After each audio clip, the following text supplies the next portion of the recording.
Abra sua Bíblia. O Evangelho de Mateus, no capítulo 11. É um texto bastante conhecido.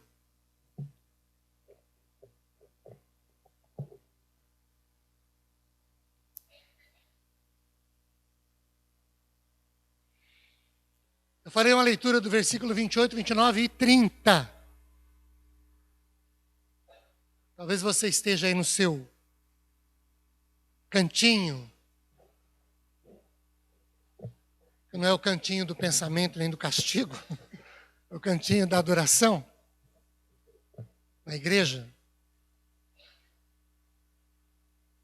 Pensando que, como nós estamos começando um novo ano, que coisas Deus tem para nós ao longo do ano? Eu já me fiz essa pergunta inúmeras vezes.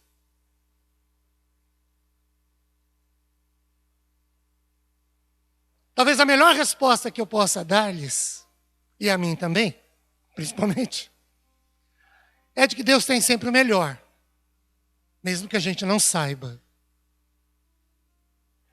O que não significa dizer que porque Deus tem o melhor, não aconteçam contratempos.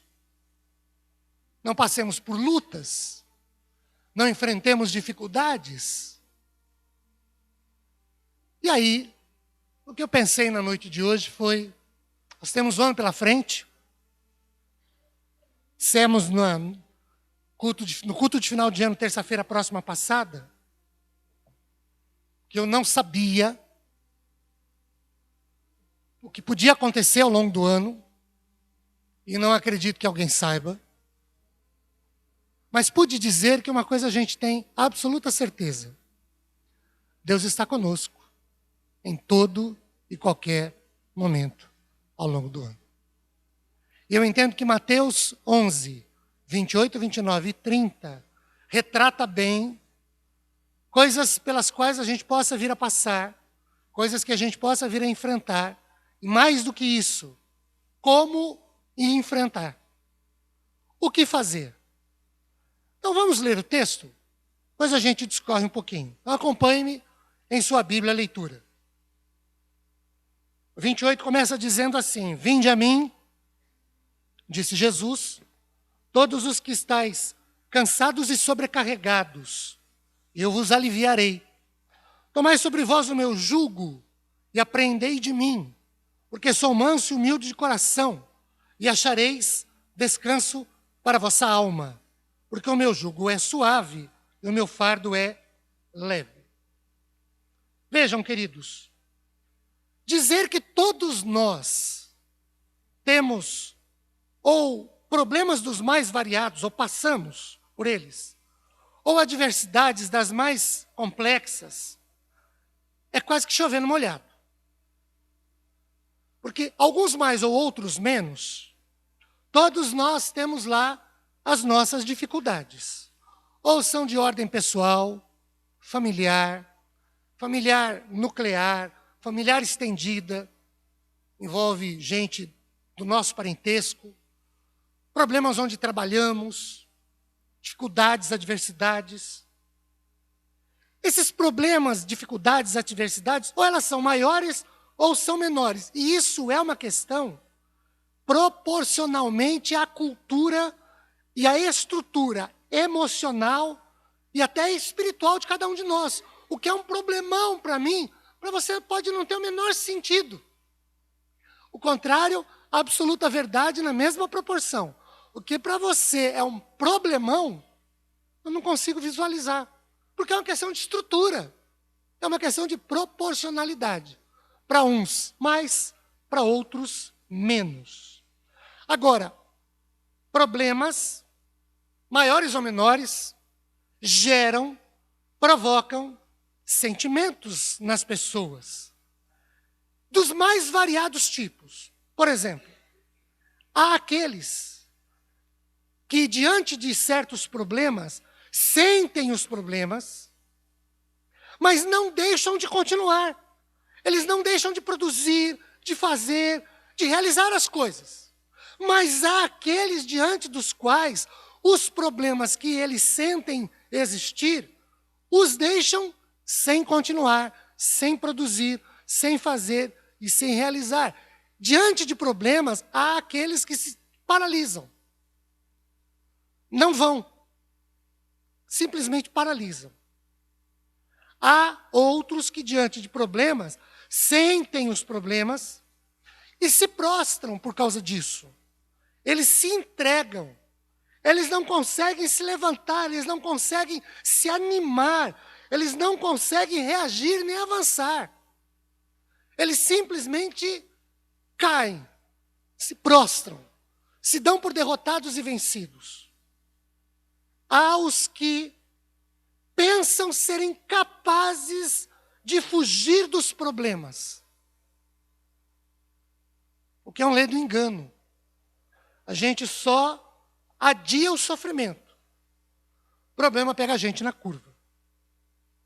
Há quem se sinta diante do problema impotente, incapaz, outros desencorajados, frustrados.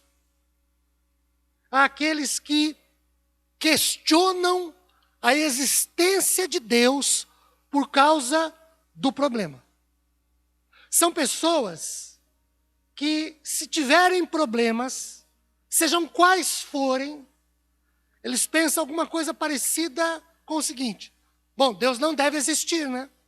Porque se eu estou passando por problema, ou Deus não olha para os meus problemas, nem para mim, ou não me ama, ou não se importa comigo. Por isso, eu estou passando por problema. Há aqueles que entendem que, porque estão com problema, Deus se afastou da vida deles. Não, Deus não está comigo, porque eu estou com problema. É muito comum ouvir algumas pessoas dizerem algo parecido com o seguinte: Deus, por que comigo? Por que isso se abateu sobre a minha vida? Por que comigo? Outros dizem assim: o que eu fiz para merecer essa luta, esse problema, essa adversidade? Para outros, Deus não é tão amoroso como se fala, nem muito misericordioso, bondoso então, nem pensar, porque Ele permitiu que esse problema se abatesse sobre a minha vida, sobre a vida da minha família. Alguns dizem assim: olha, para ser muito sincero, eu não me lembro de passar tantas lutas, tantos problemas, tantas adversidades antes de me converter. Parece que depois que eu me converti, piorou. Os problemas só aumentaram. E aí, o que é que eu estou fazendo na presença de Deus? Há quem pergunte isso, há quem questione isso.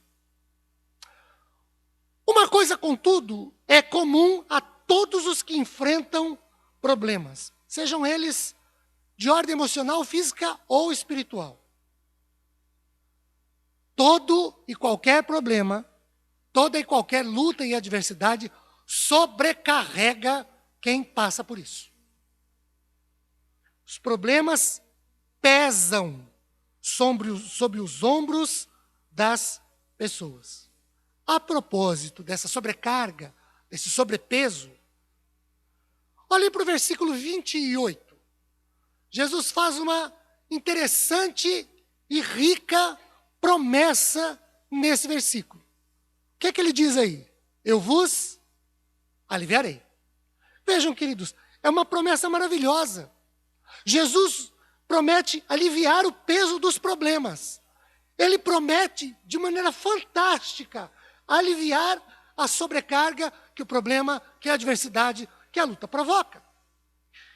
Eu estou com um enorme peso sobre os ombros devido a inúmeros problemas e Jesus me promete aliviar.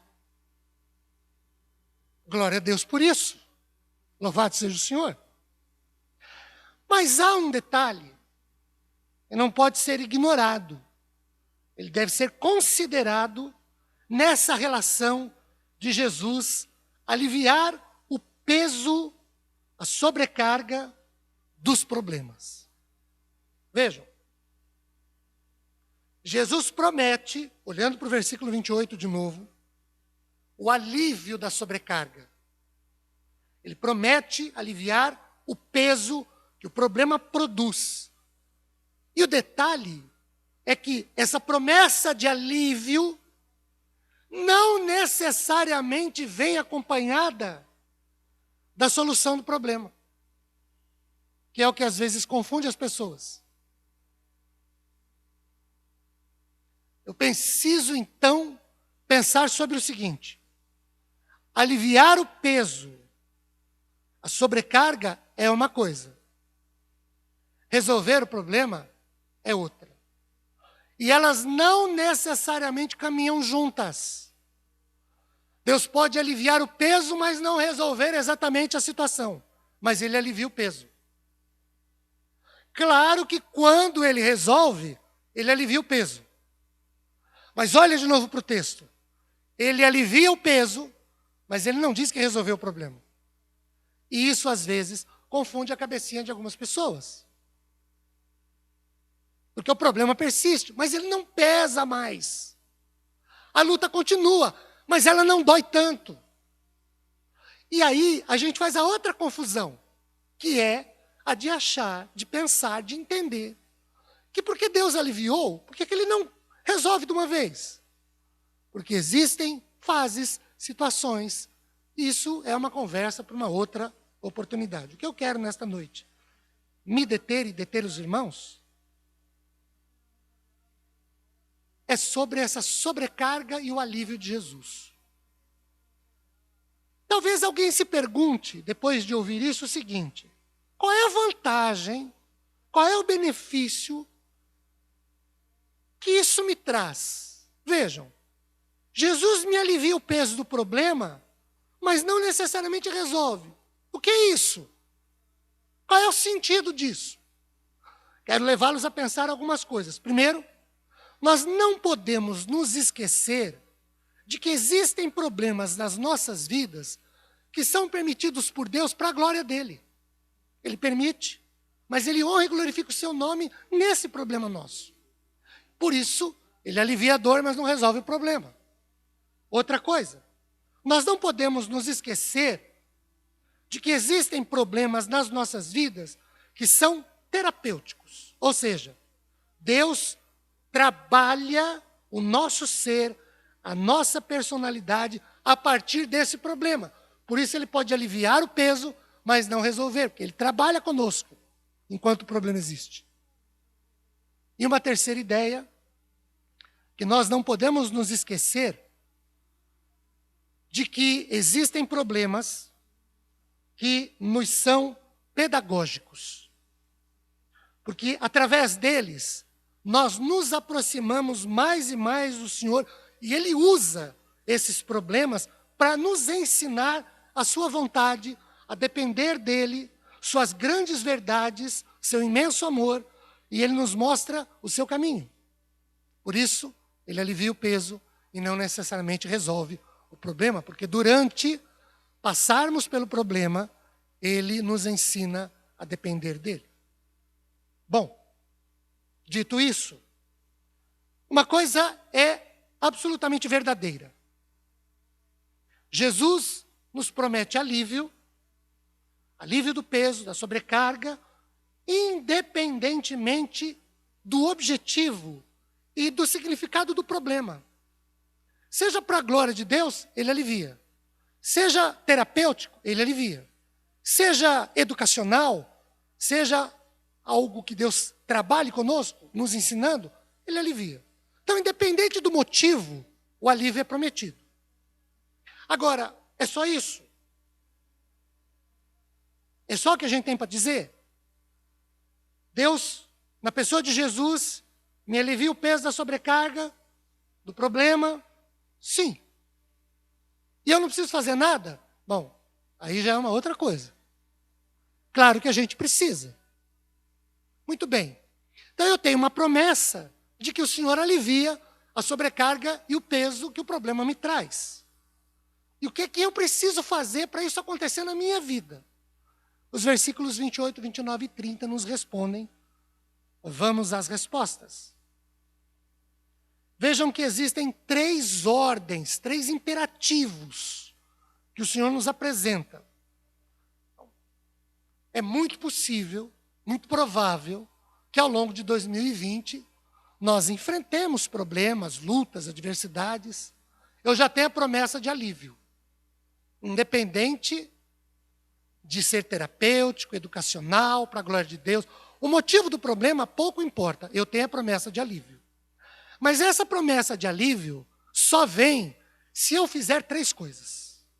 Primeiro está no versículo 28. Eu preciso ir a Jesus. Aí até você fala, mas pastor, sério mesmo? O senhor está falando aquilo que é básico. Eu sei. O problema é que nem sempre nós procuramos a Jesus. Ir a Jesus significa procurá-lo, buscá-lo. A Bíblia diz que se eu buscá-lo de todo o coração, ele é achado por mim. Ele se permite ser achado por mim. Se eu o buscar, eu o acharei. Se eu o busco, eu o encontro. Ir a Jesus é buscá-lo. O problema é que às vezes a gente não vai. A gente bate num monte de portas, menos na porta do Senhor. Nós buscamos uma série de soluções, elucubramos um monte de coisas, menos buscar o Senhor. A verdade, usando uma expressão bem popular, é que vários de nós só vão procurar Jesus quando a vaca está atolada, lá no brejo. Não tem jeito. Quando ela cai no precipício, a gente olha e fala, minha vaquinha caiu no precipício. Aí a gente vai, Senhor, dá para ajudar eu tirar de lá? Por que não vai antes? Porque a gente confia no próprio taco, a gente se acha autossuficiente. Quando Jesus diz, eu alivio, mas você precisa vir a mim. A gente quer aliviar por nós mesmos. Por isso, parece básico, e é. Mas às vezes a gente não vai. Porque ir a Jesus implica render-me a Ele. Quando eu o busco, eu abro mão dos meus próprios e pessoais recursos e mecanismos. E às vezes é aí que está o problema. Porque eu me garanto, eu me acho. Eu sei, eu tenho experiência, estudei. Eu recebi hoje um zap muito interessante. Um palestrante dizia ter encontrado um ex-aluno de faculdade. Perguntou para ele, e aí, como é que vai a vida? E o aluno perguntou, vai bem. Eu consegui terminar o meu pós-doutorado em Harvard. E como é que vão as coisas na família? A família vai bem. Seu pai é um empresário, né? E o aluno respondeu, sim, meu pai é empresário. E aí? Meu pai é impressionante. Meu pai, ele tem uma empresa, mas ele não me deixa usar do meu potencial, da minha capacidade, de todos os meus estudos para tocar a empresa dele. Impressionante. Meu pai é um burro, é um ignorante, é um atrasado. Às vezes a gente olha para os pais dessa maneira, não é? A gente os acha broncos, atrasados, antiquados, dinossauros, não é?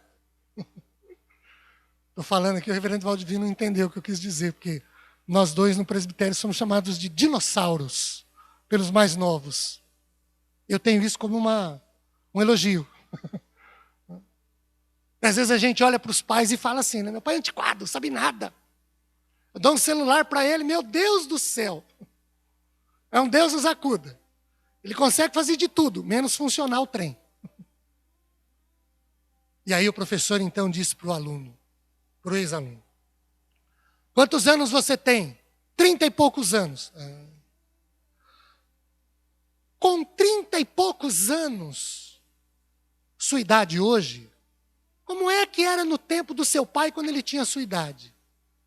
E ele respondeu, bom, meu pai já estava casado, ele não. Meu pai tinha os filhos, ele não. Meu pai tinha uma empresa com 1.000 funcionários. Aí o professor então disse, você com toda a sua Harvard, tem pelo menos uma banquinha de jornal? Ele disse, não. E o seu pai ainda é ignorante, é burro, é incompetente?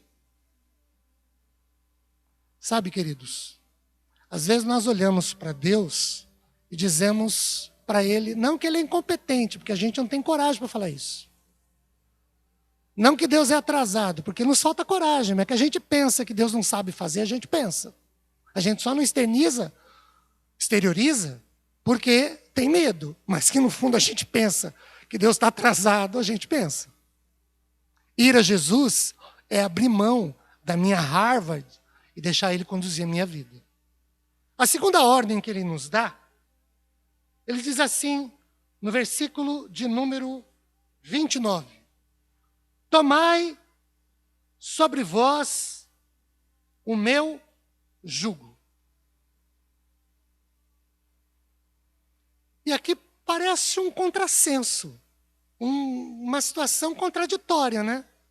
Espera aí. Quer dizer que para Jesus me aliviar do meu peso, eu pego o jugo dele? Espera aí.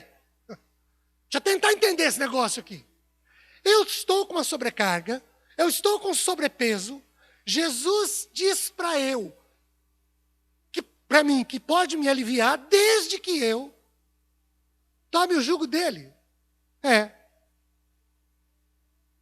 E aí ele diz, por que no verso 30? Como é que é o jugo dele? Suave e o fardo é leve. Então é uma troca. É uma troca. Ele pega todo o nosso sobrepeso, toda a nossa sobrecarga do problema, e pede para que nós peguemos de volta o jugo dele e o fardo dele, que é suave e que é leve. Nessa troca, eu tiro dos meus ombros o peso que o problema me traz, ponho sobre os ombros de Jesus. E tomo o fardo do Senhor sobre mim. É uma troca, sim. Qual o sentido? Primeiro, o de que o alívio que Ele me dá da sobrecarga do problema, do sobrepeso que o problema produz em mim, não significa que a partir daí eu não vou fazer mais nada. Que eu me sente debaixo de uma sombra, com água fresca, cruze os braços, no bonde, do lado da janelinha, dando tchau para o pipoqueiro. Não é nada disso. Nessa troca, eu tenho ações, eu tenho movimentos. Nessa troca, eu também faço. Eu troco o meu fardo com o de Jesus. O dele é mais leve que o meu. Mas eu continuo com o fardo, só que é o dele, não é o meu.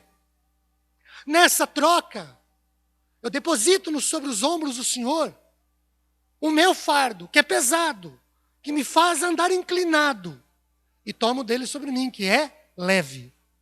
Eu continuo fazendo. Por isso, aliviar o peso não significa necessariamente resolver o problema. Terceiro e último lugar, a última ordem, Jesus diz, aprenda de mim. O que isso significa? Aqui Jesus estabelece o princípio do senhor e mestre, do discípulo, aprendiz e aluno. Jesus estabelece o princípio de um vínculo educacional, pedagógico, didático, um princípio de aprendizagem. O método é o de conviver com ele. O método é o de andar, de estar, de participar das coisas de Jesus. Isso implica, de nossa parte, envolvimento constante e contínuo. Veja, ele só alivia o meu fardo, o fardo que o problema me causou, gerou em mim, provocou em mim, se eu conviver com ele. Porque senão seria muito fácil. Eu tenho um problema venho até Jesus e digo para ele, alivia a minha dor. Ele alivia a minha dor, o que é que eu faço? Eu viro as costas e vou embora. Porque o que eu buscava, eu já encontrei. O alívio da minha dor. O que eu queria, eu já tenho. O alívio do peso que estava sobre os meus ombros, que me fazia andar curvado, que me provocava dores emocionais, físicas e espirituais. Mas quando ele diz, aprendam de mim, todo aprendizado requer convívio. Todo aprendizado requer investimento de tempo. Nós temos professores e professoras entre nós, desde professores de jardim até nível universitário. Pois é, todos sabem que há um processo. Aprender demora tempo. Aprender requer convívio. Por isso a gente tem aula todo dia. E ainda tem revisão. Porque envolve convívio, envolve vivência. Jesus diz, eu alivio vocês se vocês conviverem comigo. Então eu tenho 3 ordens. Eu preciso ir a Ele. Eu preciso fazer uma troca com Ele. Eu deposito o meu fardo e o meu jugo pesado sobre os ombros dele, mas não fico sentado esperando o mundo acabar. Eu tomo sobre mim o jugo de Jesus, que é suave, e o fardo dele, que é leve. Eu continuo com ações e movimentos. E eu aprendo com o Senhor, ou eu convivo com o Senhor. Requer de mim não um compasso de espera, mas de ação e de movimento.